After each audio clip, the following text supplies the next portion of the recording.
Thank you and welcome back to the second segment of the show for today. The guest is Dr. EKSanford from Tennessee State University, a sociologist at Tennessee State University, and he's given us some information in reference to African American History Month at the 21st century. During the first segment, he gave us quite a bit of information in reference to the establishment of the African American History Week that would eventually become African American History Month. And so, Dr. Sanford, let's pick up where we left off the last time and give you an opportunity during the second segment to explore this whole idea of African American history at the 21st century. Okay. Well, as then, I think even now, there's a great importance to still research, to have out there within the educational system the contributions that have been made by African Americans. We can look back over the earlier time period from 1619 with slavery for 244 years, 81 years of Jim Crow laws, leading to Reconstruction, and then from that time period into the Civil Rights Movement, and how those advances really contributed to the greatness of America.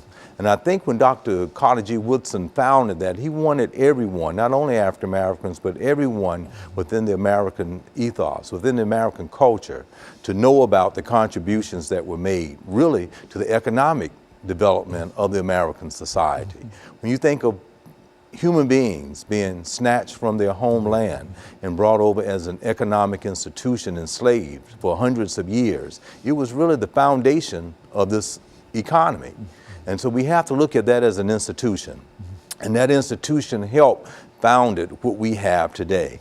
When we look at certain things on our tires, driving around with the Goodyear or the Vanderbilts and other types of companies, many of those funds came out of the backs of the African Americans that were indeed slaves during an earlier time period of how the economy was.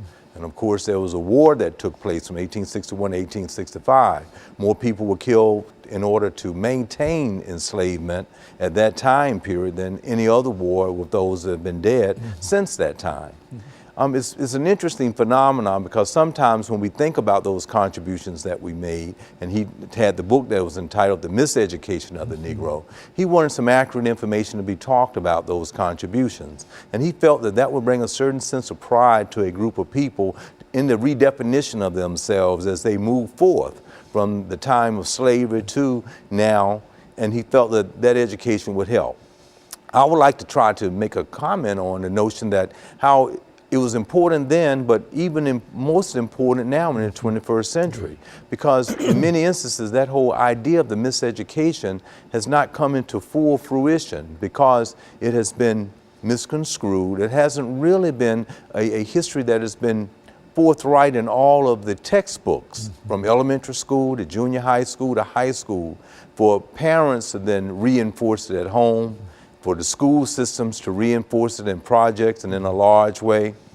Although we live in the 21st century and we can Google Dr. Carter G. Woodson, and a large amount of information would just come up about him, but if you don't know about him, then you won't have the insight to even Google him, to know him. But so it's important, I think, for us to still bring that into our projects in school so people will have a sense of pride about it.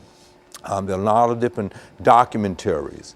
But it's sad to say, as we look at the Generation X in the 1980s, born during that time, or the millennium groups that's born in the 90s to the present. And I did mention at the outset, but in 1985, I was one of 25 scholars that were invited to Harvard University. And there we talked about that millennium group. And we said that they would be born and they would not have any insight as to what was going on during the '60s movement that would have given them the freedom that they have today in our present society. Now, as we think about African American History Month, I think that was the central problem probably Dr. Carter G. Woodson was having with conversations with other scholars at that time. Well, how do we bring some insight to people about what had happened for hundreds of years prior to a time of the brink of the 20th century that then we needed to know about? And the impact that it has upon the 20th century itself. Absolutely. And without that information, he said we'll be misinformed, miseducated. So he felt that that was an important thesis in his book, The Miseducation of the Negro, that it would bring information, insight, pride, a willingness to want to be able to share with succeeding generations. So the question becomes, in an evaluative way, to what degree has that succeeded or not? And we were in '85 at Harvard University at the Du Bois Center. W.B. Du Bois, who was the first African-American to graduate from Harvard, and Dr. Carter G. Wilson was the second.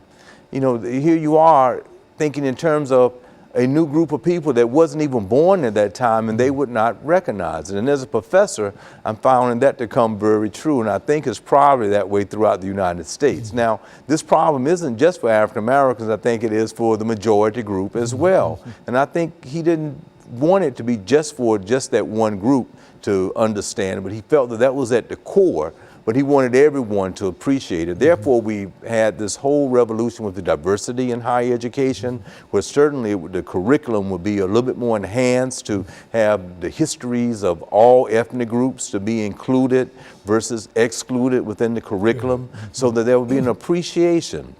Now, the larger notion of that is looking at it sociologically as how we are made up of different institutions. And so you would think our government and people that will make it up will be a bit more understanding and sensitive to issues related